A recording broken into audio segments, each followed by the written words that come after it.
Hello दोस्तों, आज हम करेंगे अपने सीईटी के मैथ का सिलेबस शुरू। सीईटी के मैथ के सिलेबस में सबसे पहला जो चैप्टर आता है वो है संख्या पद्धति, जो कि बहुत ही इम्पोर्टेंट टॉपिक एंड बहुत ही इजी टॉपिक है। और सीईटी की प्रिपरेशन करने के लिए, अपना सिलेबस कंप्लीट करने के लिए हमारे इस चैनल को सब्सक्राइब करें एंड शेयर करें। चलो अब हम शुरू करते हैं हमारा टॉपिक संख्या पद्धति। संख्या पद्धति होती क्या है? बेसिकली अगर हम सबसे पहले संख्या पद्धति को समझने के लिए सबसे पहले हम अंक को समझेंगे। अंक क्या होते हैं? अंक यानी इसको अपन डिजिट भी बोलते हैं। डिजिट्स यानी डिजिट्स कैसे होती है? जैसे कि 0, 1, 2, 3, 4, 5, 6, 7, 8, 9। ठीक है, तो यानी ये सारे के सारे कितने होते हैं? ये सारे के सारे 10 क्या होते हैं? अंक होते हैं, जिनसे मिलकर के क्या बनती है? संख्या पद्धति बनती है। ठीक है, तो अब संख्या पद्धति यानी अंकों से मिलकर बनने वाली संख्या पद्धति कहलाती है। अगर अब हम बात करें इस संख्या पद्धति के बारे में, तो संख्या पद्धति क्या होती है? संख्या पद्धति दो प्रकार की होती है। एक होती है जातीय मान और दूसरी होती है स्थानीय मान। जातीय मान वो मान होता है जिसका मान बोलो चाहे वैल्यू बोलो न बदले, यानी उसको आप कहीं पर भी यूज करें, कहीं पर भी इस्तेमाल करें, वहां पर इसकी वैल्यू बिल्कुल भी चेंज नहीं होगी। लेकिन अगर हम बात करें स्थानीय मान की, तो जिसका मान बदल जाए या बदल सके कह दें या जाए कह दें, बात एक ही है, उसको हम बोलते हैं स्थानीय मान। इतनी बात क्लियर है? जिसकी वैल्यू बदल जाए या बदल सके उसको हम बोलते हैं स्थानीय मान। इंग्लिश में बात करें तो इसको आप कांस्टेंट बोलते हैं और इसको आप वेरिएबल बोलते हैं। अब हम इसके बारे में आगे, इसके लिए एक चीज समझने की बात होती है। जैसे कि आप एक संख्या लिखते हैं, एग्जाम्पल के लिए लेके चल रहे हैं ये, तो ये जो लास्ट से जो पहले वाला शब्द होता है, यानी जो सबसे पहला लास्ट वाला जो अंक है वो क्या होता है? इकाई। यानी यहां से लेकर के आप किसकी तरफ जा रहे हैं? बाएं की तरफ जा रहे हैं। किसकी तरफ? इस साइड जाएंगे तो इकाई। दूसरा वर्ड्स के लिए दहाई, तीसरे के लिए सैकड़ा, चौथे के लिए हजार, फिर 10,000, अगला होगा लाख, फिर इसके लिए 10 लाख। ठीक है, तो ऐसे ऐसे करते इसके बाद में करोड़ आ जाएगा, फिर 10 करोड़ आ जाएगा, इसके बाद में ऐसी संख्या चलती जाती है। लेकिन आपको समझना कि हम क्या करेंगे, यहाँ से लास्ट से बाएं की ओर जाएंगे और इकाई, थाई, सैकड़ा, हजार, 10,000, लाख, 10 लाख, इसको लिखते कैसे हैं ये भी एक बार समझ लें। इसकी वैल्यू इकाई हम लिखते हैं जो एज इट इज वर्ड, यानी ऐसा का ऐसा वर्ड, यानी जैसे एक है तो हम एक को एक ही लिखेंगे। दूसरा दहाई, दहाई का अक्षर क्या है? 9। इसके बाद में जितने भी अक्षर हों, यानी 9 के बाद में जैसे एक है, जितने भी अक्षर है उतनी 0, यानी ये हो गया। ठीक है, इसी के बाद में जैसे हम अगला लेंगे 8, तो 8 के बाद में कितने अक्षर है? 2, तो 2 0 लग जाएंगे। इसी तरह 5 की देखेंगे तो 3 है तो 3 0 लग जाएंगे। इसके बाद में अगर 7 की बात करें तो 4 अक्षर है तो 4 लग जाएंगी। फिर ये कौन सा है? 6 है तो 5 0 लग जाएंगी। और अगर लास्ट वाला 4 है तो कौन सी? 6 0। यानी जितने भी अक्षर उनके बाद होंगे उन सबको 0 से करना है, लेकिन इकाई का अंक वही होगा जो कि दिया होगा। ये संख्या बनती कैसी है इस चीज से, तो आपको बता दें कि ये इस तरीके से चलती है, यानी नीचे से ऊपर की तरफ चलेगी। जैसे कि अब हमारे पास ये है 4 के पीछे 5 0 है, इसको आप जोड़ेंगे, फिर हम इसको जोड़ेंगे 5, फिर हम जोड़ेंगे 7, 5 0 3 और 2 5, तो ऐसा आएगा। इसके बाद 4 को जोड़ दिया, इसके बाद में सॉरी यहाँ पे 6 आने वाला था क्योंकि ये लेके चल रहे हैं। अगला है हमारे पास 7, तो 7000 को इसमें जोड़ रहे हैं, 70000 को, फिर 5000 को जोड़ रहे हैं, फिर हम 800 को जोड़ेंगे, फिर 90 और फिर 1। तो हमें इन सब का जैसे ही जोड़ करेंगे तो हमारे पास ये जो वैल्यू आपको दे रखी है यही वाली वैल्यू बनेगी, यानी 4 8 7 5 8 9 1, जिसको हम क्या बोल सकते हैं कि 40,67,000 सॉरी इसके लिए मिस्टेक होगी, क्या बोला मैंने कि 46 लाख हो गया 75,891। ठीक है, यानी ये जो वैल्यू बनी है वो बिल्कुल इस तरीके से बनी है। हम लेके चलेंगे बाएं ओर की तरफ और यहाँ से नीचे से ऊपर की तरफ लेके जाएंगे, यानी नीचे से ऊपर की तरफ उन सबको जोड़ेंगे तो ये संख्या। वैसे इस क्वेश्चन के अंदर ये इतनी ज़्यादा इंपॉर्टेंट चीज़ नहीं है, लेकिन 0 to हीरो के लिए ये स्टडी तो मटेरियल ज़रूरी पड़ेगा। अब इसके बारे में हम बात करेंगे किसके बारे में, कि संख्या के प्रकार के बारे में। अगर हम बात करें संख्याओं के प्रकार, संख्या के प्रकार में सबसे पहला जो आता है वो हमारे पास आता है कि प्राकृतिक संख्या क्या होती है। तो प्राकृतिक संख्या को आप किससे दर्शाते हैं, n से दर्शाते हैं। किससे? n से दर्शाते हैं। तो प्राकृतिक संख्या वो संख्याएं होती है जो कि 1 से शुरू हो, जो कि 1 से शुरू हो, उसको हम बोलते हैं प्राकृतिक संख्याएं। ठीक है, जैसे एग्जाम्पल के लिए अगर आपको देखें 1 2 3 4 5 इसी तरह चलता जाएगा।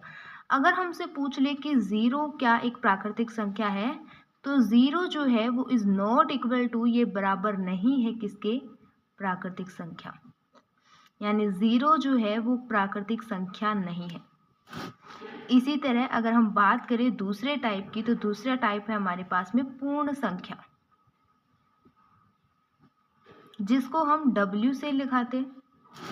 पूर्ण संख्या क्या होती है, पूर्ण नाम से पता चल रहा है कि पूरी की पूरी संख्या, यानी जो 0 से अगर शुरू हो रही है उसको क्या बोलते हैं आप, पूर्ण संख्या बोलते हैं। जैसे 0 1 2 3 4 अप टू 100, यानी 0 जो है वो प्राकृतिक संख्या नहीं है बल्कि पूर्ण संख्या है। 0 क्या है, एक पूर्ण संख्या है। इसी के बाद अगर आप बात करें तो हमसे क्वेश्चन ये पूछा जा सकता है कि क्या पूर्ण संख्या प्राकृतिक संख्या हो सकती है।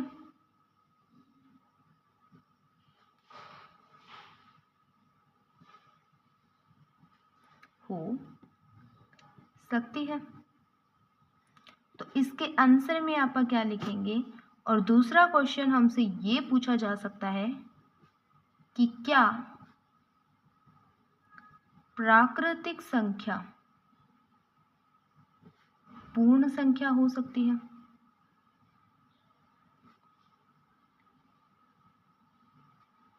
इसको समझने के लिए एक मेथड की जरूरत होगी। इसने बोला है कि क्या पूर्ण संख्या, हमें पता है कि पूर्ण संख्या क्या होती है कि जो 0 से शुरू हो, यानी ये वाली संख्या, यहीं पे देखो कि ये वाली संख्या ये वाली हो सकती है, ये वाली ये संख्या हो सकती है या नहीं। देखो ये तो 0 से शुरू हो रही है, क्या ये 0 से शुरू हो रही है, नहीं हो रही, तो इसका मतलब जो पूर्ण संख्या होती है वो नहीं हो सकती। क्यों नहीं हो सकती? क्योंकि पूर्ण संख्या में तो 0 है, लेकिन प्राकृतिक संख्या तो 1 से शुरू हो रही है ना। लेकिन अगर ये पूछ ले कि क्या प्राकृतिक संख्या 1 है, प्राकृतिक संख्या 1 है और पूर्ण संख्या 0, यानी ये जो 1 2 3 4 5 है, ये सारी की सारी इसमें है ना, इसमें सारी की सारी वैल्यूज इसमें है कि 1 2 3 से है, 1 से शुरू हो रही है, तो यहाँ पर भी 1 2 3 सारी वैल्यू है। ये है तो एक्स्ट्रा में, पर इसका मतलब क्या है कि जैसे इसने पूछा है कि जो प्राकृतिक संख्या पूर्ण संख्या हो सकती है क्या, यानी जो प्राकृतिक संख्या की जितनी भी वैल्यू है, जितने भी ये अक्षर हैं, अंक है, ये सारे के सारे क्या पूर्ण संख्या में है। तो हम देखेंगे कि इसमें 1 2 3 4 5 सब कुछ है, तो इसका मतलब इसमें भी देख सकते हैं कि 1 2 3 4 सब कुछ है, तो इसका मतलब हाँ हो सकती है, यानी यस। और इसमें समझाने के लिए पूर्ण संख्या यानी जो 0 से शुरू, 0 1 2 3 4 प्राकृतिक संख्या हो सकते हैं, यानी क्या ये सारी वैल्यू प्राकृतिक में है? देखो 1 2 3 4 है, लेकिन क्या 0 इसमें है? नहीं है। तो इसके लिए हम इसके आंसर में क्या लिखेंगे? नहीं, ये नहीं है। इसके बाद हमारे पास क्वेश्चन तीसरा जो टाइप आता है वो हमारे पास आता है कि पूर्णांक। देखो पूर्णांक के अंदर क्या क्या चीजें आती है। देखो ये क्या होता है, इधर से चलता जाता है कि नेगेटिव से कोई भी चीज, नेगेटिव बोलो या ऋणात्मक बोलो, जैसी भी लैंग्वेज के अंदर, ये यानी ये -∞ से लेकर के 0 को इंक्लूड करता है, यानी इसके अंदर 0 आता है, प्लस ∞ तक। इन्फिनिटी का मतलब है कि जहां पर संख्या कहीं खत्म ही ना हो उसको हम बोलते हैं, यानी इसको आप वैसे देखें तो अनगणित भी बोल सकते हैं, अनगिनत, यानी जिसको हम गिन नहीं सकते तो उसको बोल सकते हैं कि नेगेटिव से यानी ऋणात्मक से लेके के प्लस तक। तो यानी अब एक और बात है कि 0, यहाँ पे बात आती है 0 जो है वो ना तो धनात्मक है और ना ही 0 ऋणात्मक है, क्योंकि 0 से अगर इस साइड की तरफ चलेंगे, यानी इस तरफ चलेंगे, तो जैसे आप देख सकते हो जैसे कि 0.1 0.2, तो यानी ये प्लस में भी तो आ रहा है, लेकिन इस तरफ चलेंगे तो वो नेगेटिव में भी आता है। तो इसका मतलब ये क्या है, ना तो ये धनात्मक है और ना ही ये ऋणात्मक है। तो आपसे पूछा जा सकता है कि 0 क्या है, तो अभी तक जो हमें पढ़ा है पूर्णांक का भाग जरूर है, ये पूर्णांक के हम इसको जरूर इंक्लूड करेंगे। पूर्णांक 0 जो है वो पूर्णांक है, लेकिन धनात्मक और ऋणात्मक नहीं है। ऐसा नहीं हो सकता कि पूर्णांक ही नहीं है, वो पूर्णांक है, इसीलिए इसको बीच में रखा गया है, अनदर वे हम इसको नहीं बोल सकते थे, लेकिन ये पूर्णांक जरूर है, लेकिन धनात्मक और ऋणात्मक ये नहीं है।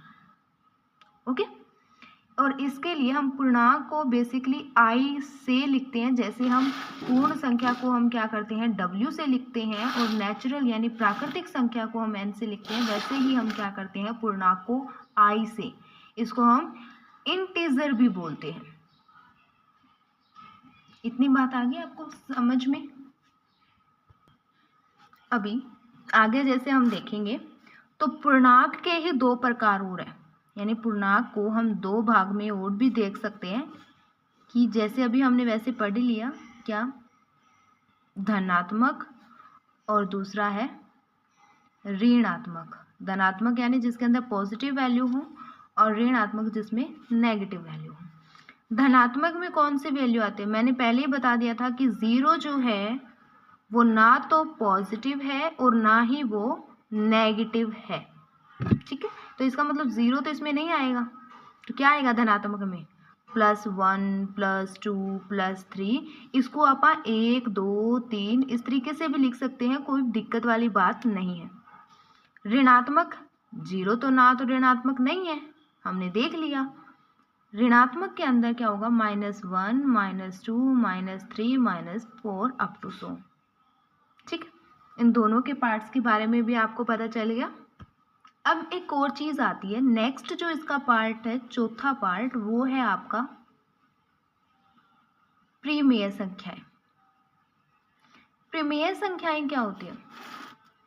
प्रिमेय संख्याएं को आप लिखते हैं जैसे P से Q की तरह, यानी जो आप ऐसे लिखते हैं ना। एग्जाम्पल के लिए अगर मैं देखूं, एग्जाम्पल लेके चलो उदाहरण, जैसे कि 5/2, 7/9 या कुछ भी 10/12, कुछ भी हो सकता है। अब ये कोई ज़रूरी नहीं है कि ये सारे के सारे किस में हो, पॉजिटिव में ही हो। अगर वो कोई भी वैल्यू, जैसे अगर मैं -11/13 माइनस का लेके चलूँगी तो भी वो प्रिमेय ही कहलाएगा। बस यहाँ पे कंडीशन क्या होनी चाहिए, ये क्या होना चाहिए, डिवाइडेड बाय P/Q का मतलब है कि P कुछ भी हो सकता है, जैसे कि 5 हो गया P, Q कुछ भी हो सकता है 2। लेकिन एक बात और रिमेंबर करना है कि ये जो Q यानी जो नीचे वाली संख्या, नीचे जो संख्या आने वाली है ना, यानी Q जो है कुछ भी हो सकता है, जैसे इसमें 2 है, 9 है, 11 है, कुछ भी हो सकता है Q, वो कुछ भी हो सकता है, लेकिन 0 कभी नहीं होगा। इसका मतलब क्या है कि ये बराबर नहीं होगा, 0 के बराबर ये नीचे वाली संख्या कभी भी 0 नहीं होनी चाहिए।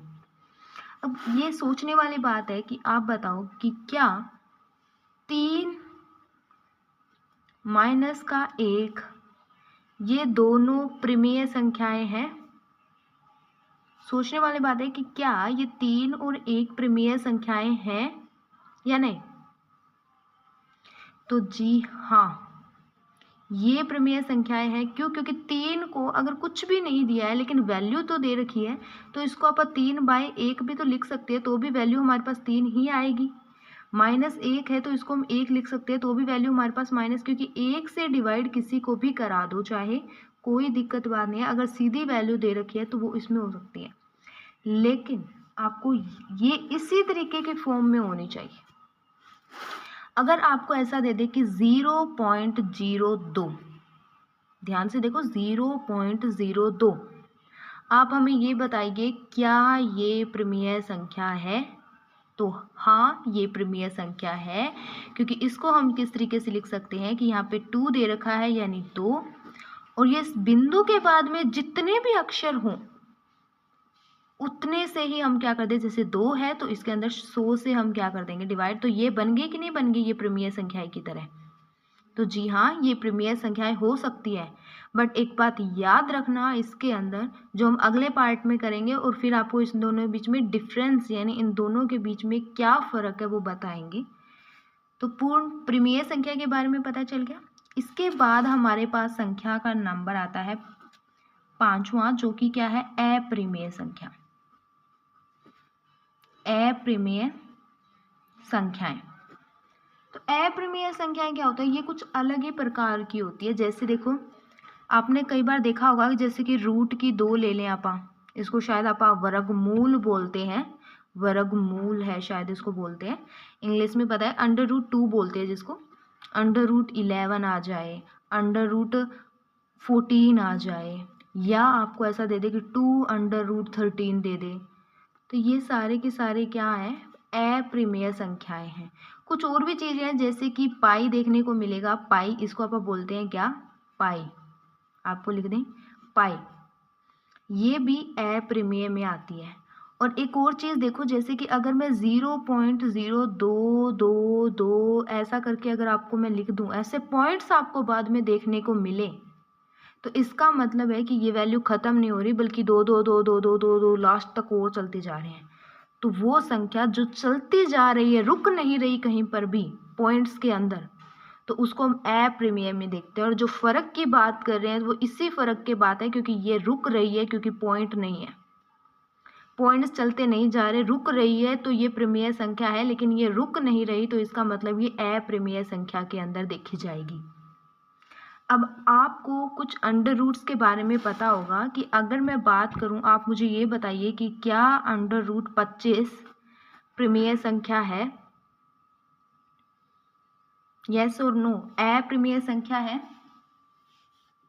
तो जी नहीं, क्योंकि अंडर रूट का हमें पता है कि क्या होता है, पंजू 25, पंजू कितना होता है, 25, इसको हम 5 लिख सकते हैं, क्योंकि ये इसका मतलब हमने क्या, जैसे आपने देखा है कि 4 का वर्गमूल होता है 2, अगर मैं बात करूँ 9 का 3, देखो 2 दूनी 4, 3 तिये 9, 4 चौके 16, पंजू पंजू 25, छिकू छिकू 36, सतु सतु 49, ऐसे करके जो खुद से मल्टीप्लाई करके जो भी इसके अंदर संख्या दे रखी है, क्योंकि अब देखो 11 है तो 11 का एक जैसा कोई भी वर्ड नहीं है जिसको आप मल्टीप्लाई करके उसको 11 ही बना सकें।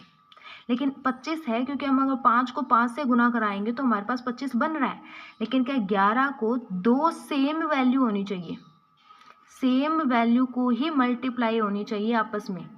जैसे कि इसको मैंने किया कि अगर मैं 5 गुना में 5 का अंडर रूट कर रही हूँ तो मेरे पास ये आएगा 5 का स्क्वायर, और 5 का स्क्वायर के अंदर यानी ये चीज़ आएगा। तो स्क्वायर क्या करता है, अंडर रूट को काट देता है और अंदर जो बचता है वो बचता है 5। तो मेरे हिसाब से ये बात समझ आया। एक और देखो, जैसे कि ये मैंने अंडर रूट 9 लिया तो अंडर रूट राइट के अंदर क्या हुआ कि 3 गुना में 3, ये चीज़ आई मेरे पास। तो यानी इसकी पावर कितनी हो गई, 3 की पावर 2 हो गई। अंडर रूट तो लगा ही है, ये 2 जो स्क्वायर यानी जो ये पावर है यानी ये जो घात है ये इसको क्या कर रही है, काट रही है, और आंसर हमें क्या दे रही है, 3। खुद का खुद से मल्टीप्लाई होकर के अगर उसका अंडर रूट यानी जो वर्गमूल दे रखा है तो उसको हम क्या बोलेंगे, परिमेय संख्या। क्योंकि ये क्या बन रही है 5, लेकिन 5 को हम 1 से डिवाइड करा करके इसको हम क्या बना सकते हैं, परिमेय संख्या बना सकते हैं। क्योंकि यहाँ पे देखा था कि जितनी भी संख्या है वो 1 से तो भाग होती ही होती है, बस कंडीशन 0 नहीं होनी चाहिए। ठीक है, तो परिमेय और अप्रमेय संख्याओं के बारे में आपको पता चल गया होगा, फर्क के बारे में पता चल गया होगा कि यहाँ पे ये खत्म हो रही है और यहाँ पे ये लगातार चलती जा रही है, इसका मतलब ये अप्रमेय संख्या है। नेक्स्ट की अगर हम बात करें, अगले की बात करें तो वो है हमारे पास वास्तविक संख्या। कैसी संख्या, वास्तविक संख्याएं, जिसको हम रियल नंबर भी बोलते हैं, जिसको हम आर से लिखते हैं। ठीक है, वास्तविक का मतलब क्या है कि सारी जितनी भी संख्याएं अभी तक हमने पढ़ी हैं, चाहे वो पूर्ण हो, चाहे वो प्राकृतिक संख्या हो, चाहे वो पूर्णांक हो, चाहे वो परिमेय हो या अप्रमेय, या जो अभी आगे हम कुछ भी पढ़ने वाले हैं, यानी सारे के सारे जितनी भी संख्या के अंदर किसी भी प्रकार की कोई भी वैल्यू आ जाए वो सारी की सारी रियल वैल्यूज, यानी सब कुछ मतलब सब कुछ, चाहे 0 है, चाहे कोई नेगेटिव वैल्यू है, चाहे कोई पॉजिटिव वैल्यू है, चाहे कोई अंडर रूट है, चाहे कोई भाग में है, कोई चाहे लगातार चलता जा रहा हो, चाहे कोई पाई हो, कोई थीटा हो, कुछ भी हो, सब कुछ किसके अंदर आता है, वास्तविक संख्याएं के अंदर आता है। तो होप सो आपको इतनी चीज़ समझ आ गई होगी। अब 2 ऐसी चीज़ें हैं जो बहुत ही आसान सी चीज़ें हैं। सबसे पहली है सम संख्याएं। सम का मतलब सम से ही पता चल रहा है, जिसको आप इवन नंबर बोलते हैं, जो क्या हो, 2 से भागो, 2 से भागो, यानी जिसके लास्ट बोले या अंत में 0, 2, 4, 6, 8 आए, वो सारी संख्याएं क्या होती है, सम संख्याएं। जैसे अगर मैं बात करूं 224 की, तो सबसे लास्ट वाली आपको यानी इकाई का देखना है कि ये क्या है, 4।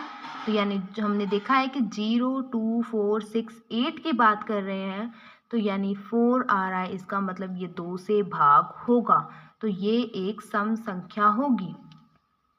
इसी तरह कोई भी कितनी भी बड़ी वैल्यू क्यों ना दे दे, जैसे कि ये दे दी, तो यहाँ भी आपको सिर्फ एक ही काम करना है, लास्ट अक्षर देखना है, क्या है, 0।